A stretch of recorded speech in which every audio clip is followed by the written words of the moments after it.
और फिर से बात अंबिकापुर की, जहां पे सीतापुर क्षेत्र में नायब तहसीलदार विधायक के रिश्तेदारों के बीच विवाद ने तूल पकड़ लिया है। सीतापुर विधायक रामकुमार टोप्पो की बहन सीमा धनकी ने नायब तहसीलदार तुषार मानिकपुरी पर अभद्रता का आरोप लगाया है और थाने में शिकायत दर्ज कराई। तो नायब से तहसीलदार की तरफ से विधायक उनके समर्थकों पर बीच चौराहे में मारपीट करने का आरोप है। तहसीलदार की शिकायत पर विधायक रामकुमार टोप्पो उनके समर्थकों के खिलाफ कोतवाली पुलिस ने अपराध कायम कर लिया है, जिसमें शासकीय कार्य में बाधा, मारपीट की धाराएं शामिल हैं। आरोप ये भी है राजपुर चौराहे पर अतिक्रमण हटाने की कार्रवाई के दौरान विधायक और उनके समर्थकों ने नायब तहसीलदार से मारपीट की।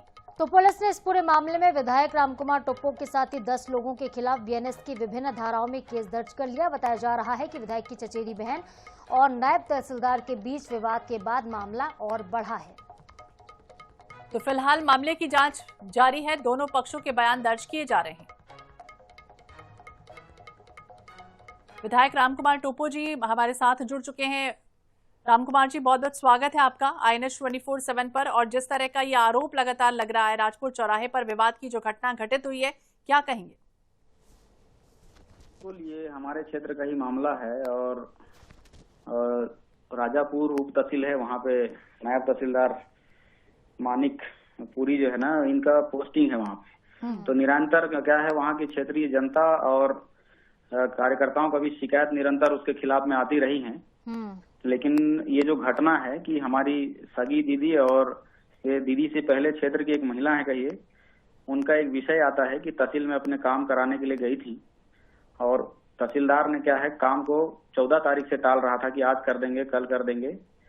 और एक अर्जेंट केस था, मान लीजिए, जिसको जल्दी जमा करना था, लेकिन फिर भी संबंधित व्यक्ति ने, तहसीलदार ने, वो नहीं करने का बहाना बताते रहे और लास्ट में क्या है, गाली गलौज करते हुए फाइल को फेंक कर मैंने उनको कार्यालय से बाहर निकालने के लिए आदेशित किया।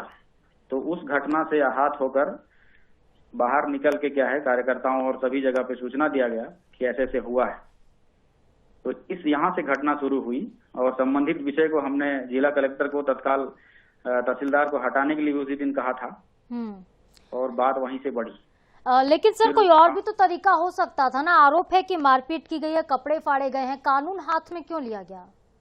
इसी के विषय में आ रहा हूँ। तहसील बंद हो चुकी थी। हाँ। और ये संध्या की घटना है, राजापुर चौक में कार्यकर्ता सारे इकट्ठे हुए थे, वहीं पर तहसीलदार और SDM उपस्थित थे।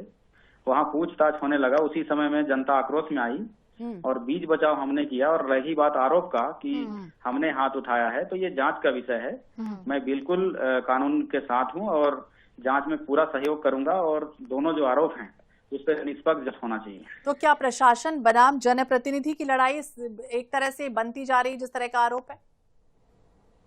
बिल्कुल, देखिए, ये क्षेत्र की जनता का विषय है और हम एक जनप्रतिनिधि हैं और क्षेत्र की जनता के साथ अगर कोई दुर्व्यवहार करता है तो बिल्कुल जनता के साथ हैं हम। और लगे आरोप पर बिल्कुल भी ये समझ लीजिए कि सुशासन की पहले प्रतीक तो ये है कि बिना किसी दबाव का केवल आरोपों के आधार पर सत्ता पक्ष की MLA के खिलाफ में गैर जमानती धारा अपराध दर्ज हो जाना सुशासन का पहला प्रतीक है जी। और आगे जांच में भी कोई प्रभावित नहीं होगा, निष्पक्ष जांच होगा। हम कानून का सहयोग करेंगे। बिल्कुल बिल्कुल सर, हम ये चाहते हैं कि निष्पक्ष जांच हो, सच सामने। बहुत शुक्रिया सर आपका हमारे साथ जुड़ने के लिए, अपनी बात रखने के लिए।